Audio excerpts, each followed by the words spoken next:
Hello everyone. So I'm just doing a recording after we ran our event on YouTube and Google Meet because we had some technical issues which meant that the presentation wasn't coming across, and I wanted to make sure that everyone at least kind of heard the content that I put together. This is going to be a mere shadow of what I presented to you earlier on this evening, so I do apologise, but I'll do my best to do it justice. My name is Kate Shalou and I am Mentoring Relationship Manager at ScreenSkills. Some of you might be more familiar with our old name, which was Creative Skill Set. So in the past, we used to cover more sort of the creative arts, so things like photography and fashion and things like that. But we rebranded to ScreenSkills a couple of years ago, just focusing on UK film, television, visual effects, animation, and of course games. We went very pink. There was chat at the time of perhaps going orange with our logo, but the focus group said it reminded them too much of Sainsbury's. So here we are with the bright pink that you can see here. So ScreenSkills in a nutshell is the industry-led skills body.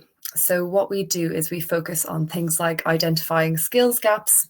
So we've got a big research team that look at identifying current skills gaps and future skills gaps. So they work with industry working groups. They send out surveys to employers and employees in the industry.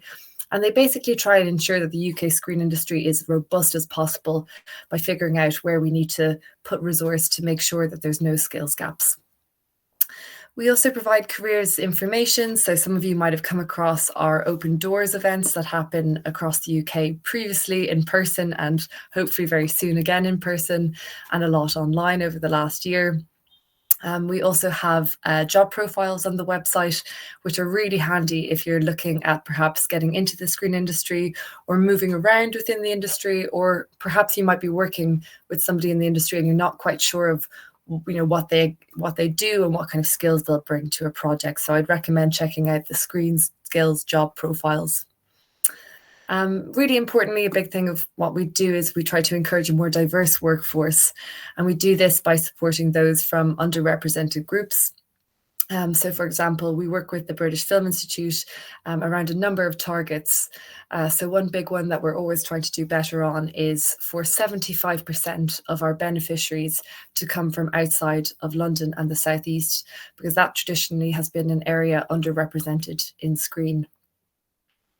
And we don't just support those who are entering into the screen industry. We look at those already who might have a couple of years or might be quite experienced, who might feel a bit stuck or might want to transfer to another area. And we can support them through things like offering bursaries if people need financial support to do a piece of training or to perhaps buy some kit or some software that will help them develop into their next role. Also, we do it through our CPD, which is Continuous Professional Development team that offer training. And a lot of that is subsidised by ScreenSkills and the British Film Institute. Just a note on games, because traditionally we have done an awful lot in film and high-end television. But we're doing more and more now in the areas of animation, VFX, and games. If you go to our website, you'll see in the job profiles that I mentioned a whole load of different games roles that you can have a look at. We've got a games career map, and we're constantly updating those careers maps with the help of industry to keep them really relevant. And like everything we do at ScreenSkills, it's informed by industry. So we have a Games Skills Council, and you can find out who's on that on the website too. So have a look at the ScreenSkills website, and you can go to various parts of it and filter by games to see what might be relevant for you. Just some background on mentoring, as that's why you're all here. Mentoring is part of what's known as the Future Film Skills project at ScreenSkills. So this is a British Film Institute project using national lottery funds. And again, the aim of this whole project is to try and plug skills gaps and to serve those who are most underrepresented in Screen. So mentoring is just part of this 10-point action plan, and other areas that I've mentioned before, like careers services, bursaries, and CPD form the other parts too.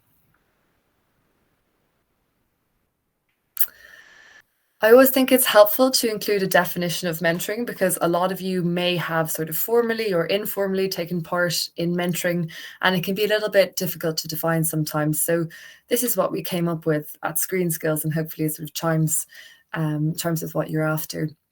So we say that mentoring is a personal and professional development partnership in which someone shares their experience and knowledge with someone who wants to grow and progress. It's a two-way confidential partnership of learning, development, feedback, and challenge.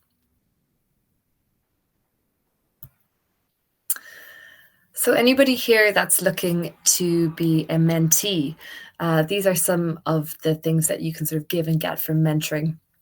So one of the main things that people come to mentoring partnerships for is to learn about the mentor's career story, their achievements or challenges. So if it's somebody you admire in the industry, you'd hope by hearing a little bit about how they got to where they are now, you can take some of that on board for your own career. Mentees may wish to develop in a specific area, so that could be something they're already working in or something they want to transfer into. And mentoring partnerships can really help with the sort of softer skills you might need to develop there. So things like negotiation skills or communication skills or harnessing your creativity. Mentees may want to get career advice, so looking at their online profile, looking at CVs and doing a bit of interview prep with their mentor. It's a really good opportunity to receive feedback, to have challenge, and to also stretch yourself. It's a good space as well to discuss a problem, challenge, or barrier. It's nice not to always be in a sort of line management relationship with somebody. When you have a mentor, you can chat to somebody who doesn't necessarily have any skin in the game, so you can bring sort of that level of honesty to that relationship. In a mentoring partnership, you may wish to focus on your shorter or your long-term career goals to make it more manageable. And then this last one isn't really a given. It's very much led by the mentor, but in some cases, you may be able to shadow the mentor, or the mentor might feel it appropriate to introduce you to people in their network. There's also huge benefits for mentors. If we go back to the definition I talked about, it's very much a two-way partnership. So when a mentor comes to a mentoring partnership, it helps them sometimes to develop and demonstrate and improve their leadership and communication skills. So we all know sometimes to get ahead and get that promotion, you need to demonstrate those skills, and you don't always have an opportunity to do that in your current role. So being a mentor is a really good way to demonstrate that when you go for your next job. It's a chance to give and receive feedback. Really importantly, it's a chance to see things from another perspective, especially if you've been in the same role for a while. It can be really enlightening to be in a partnership with a mentee. A big motivator for people is mentoring helps someone develop and grow, and that can be enormously satisfying. Giving back to the industry and helping the industry stay strong is also a big motivator too. Of course, we won't ignore the fact that it's a boost for your CV. It's a good thing to add to the LinkedIn. It helps attract and retain a diverse range of people in the industry. So if you're fed up with seeing the same people over and over again in the industry, this is a real chance to make a difference there. The mentor can also reflect on and consider their ongoing development. So it's a really good opportunity to sit back and have a think about that. And it's always nice to be reminded of how far you've come, so your own skills and your own achievements, and a mentoring partnership really brings that to the fore. So I thought I'd just share a couple of tips for getting the most out of mentoring that I've seen throughout ScreenSkills mentoring programs we ran in-house, and programs like this that we have partially funded or supported in different ways. So the first thing I would say is be open-minded about who your mentoring partner might be. So as a mentor, you can be surprised by how much you can offer. And as a mentee, you might also be surprised by how much you can gain by being matched with somebody a little bit different to you. So do be open-minded. We always say don't let location be a barrier, and that was made very obvious last year with COVID. Being matched with somebody from a different location is now made much easier with things like Zoom and Google Meets and WhatsApp and Skype. It's made the world a lot smaller place. And it also can be quite freeing sometimes being matched with somebody who's not based in your immediate location and who's outside of your network or workplace. Again, it sort of can encourage that sort of honest relationship to bring to a mentoring partnership. The next one is for both mentors and mentees. Do check out what offerings at ScreenSkills and beyond could be complementary to mentoring. So you might decide maybe nearing the end of your mentoring partnership to do a bit of training or apply for that bursary. And you can really focus on that with your mentor and your mentee to get to the next level. I always say to find a way to track your progress, and this can be, by keeping a learning log or keeping track of your questions or using some great things that Game Anglia have on offer. Be open to taking feedback. This can be a bit of an awkward one, but it's not always easy to come by in the workplace. We all shy away from it, and your mentoring partnership might be a really good opportunity for you to get some honest feedback there. And a really important one as well is to discuss and maintain boundaries. So do have a chat with your mentoring partner at the beginning about how you like to communicate, on what platforms, and what communication should look like between meetings. But the main thing I sort of wanted to say before, passing on to anybody else is mentoring is not just, a nice chat over a nice cup of coffee. Your mentor cannot achieve your goals, only you can. So if you're thinking of being a mentee on this program, do sort of engage with it, engage with the support offered through ScreenSkills and Game Anglia, and go for it. Really enjoy the opportunity. So best of luck to everybody applying, and thank you very much for anybody thinking of volunteering as a mentor. We really appreciate it. So to give you a bit of information on who I am, my name's Milton. I help run Norfolk Game Developers, which is a game developer group based in Norfolk. We just help with support, advice. We do regular meetups. People do show and tells. We just try and help people that are interested in making games or are already working in games in this area to further their goals and kind of just make sure that people feel like they have a support system, because in this area in Norfolk there isn't a massive hub of game activity, so we try and fill that void. I'm working with Game Anglia to put on the NAVEE Mentorship program because I'm really keen to improve representation and diversity in the industry, and I think programs like this one are a really good way to do that. So to give you an idea of who's on the NAVEE team, myself is the project coordinator, so you'll probably have a fair number of emails from me. If you're applying to be a mentee, you will have either had a one-to-one meeting with me or you're yet to have one. This is just an opportunity for me to get to know you a little bit, find out more about your aims for the program. And then Chris, who was also in the call at the time but isn't joining me here in my office, is the co-founder of Game Anglia. And Chris's slides are in here, so I'm going to kind of run over what he discussed. I'm sorry if I miss anything out. Our email addresses are on there, so do get in touch with us if you have any questions or queries. So the NAVEE mentorship program is specifically aimed at the East of England area. The East of England can sometimes be quite a vague concept, so I included a map in the slides just to show that it includes Norfolk, Suffolk, Essex, Hertfordshire, Bedfordshire and Cambridgeshire. So if you are based in any of these regions or you're working for a company that is based in any of these regions, we would love to have you on board for the program. That location is just for the mentees though. So if you're a mentor, you can actually be based anywhere, but we would obviously love to chat with people that are based in this region, because I think it's a fantastic opportunity for people to see that you can develop a successful career in this area. So the program is 6 months long, And within that 6 months, the idea is that you'll have 12 hours of mentoring with your mentee/mentor. It's focused on creating a strategic plan for the mentee's career path. So it's aimed at people who are in the early stages of their career. They might have some of the skills they need. They might have a little bit of experience, but they are in a position where they don't feel like they know what the next step should be, or perhaps they're in a role and they don't know how to progress, or they are doing a lot of maybe work on the side, but they don't have that full-time role in games yet, and this program can help them achieve their goals.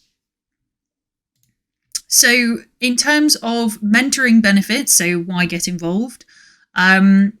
As a mentor, you will benefit from 3 training sessions with Limit Break. Limit Break are a fantastic organisation that have been running mentoring programs specifically aimed at underrepresented groups in the games industry, and they have a wealth of experience to share with you. They'll be doing 3 sessions across the 6 months. So it'll be a kind of the starting point, which is the first mentoring training is going to be towards the end of November. Then the next one will be kind of at a midpoint, and the third one will be slightly further along, probably sort of like March, April time. These mentoring sessions will be in the kind of early evening. So we do realise that a lot of you have, as mentors, are experienced and are working in industry. So you will have constraints on your time, which leads me to my next point, which is that the mentoring program and the sessions that you have with your mentee are designed so that they are flexible, and you can kind of run these at a frequency and a schedule that fits you. So if you have some months where you are more available and would like to engage in more mentoring sessions, you can discuss that with your mentee.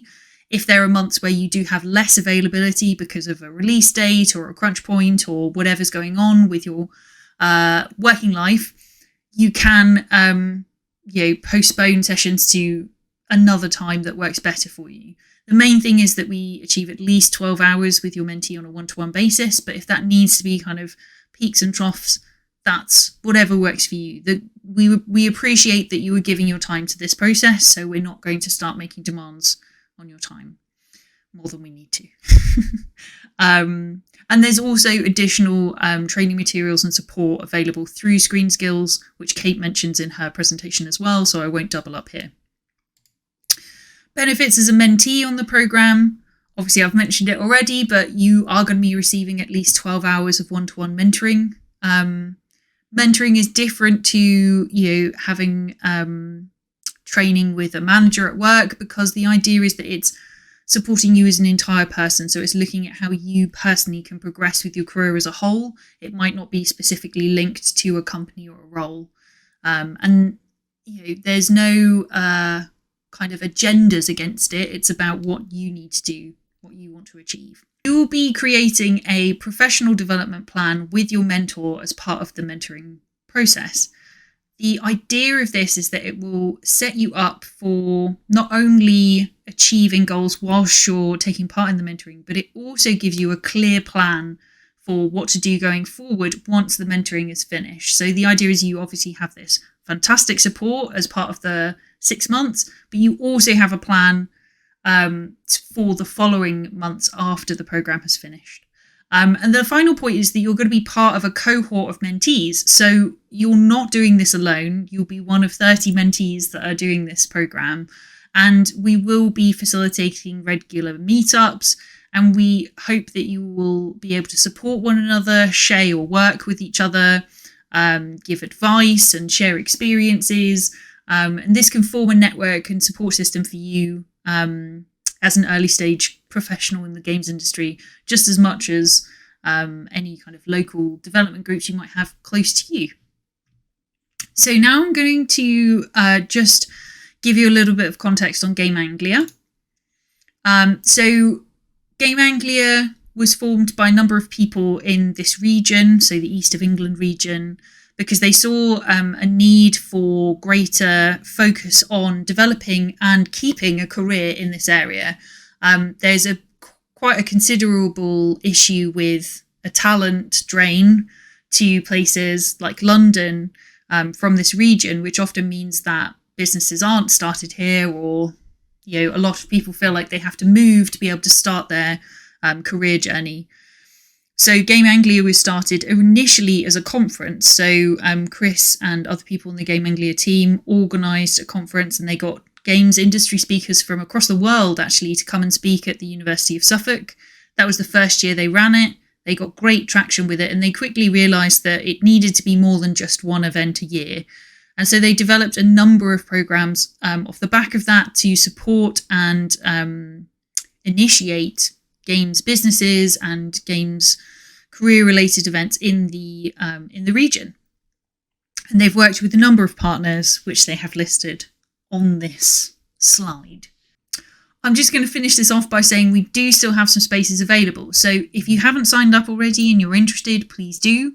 If you have signed up, but you think there might be other people you know that would be interested in taking part, either as a mentor or a mentee, please do put them in touch with me. I'm happy to have a chat with them before they sign up, or if they're happy to go ahead, please direct them to the Game Anglia site, and you can easily find the NAVEE information on there.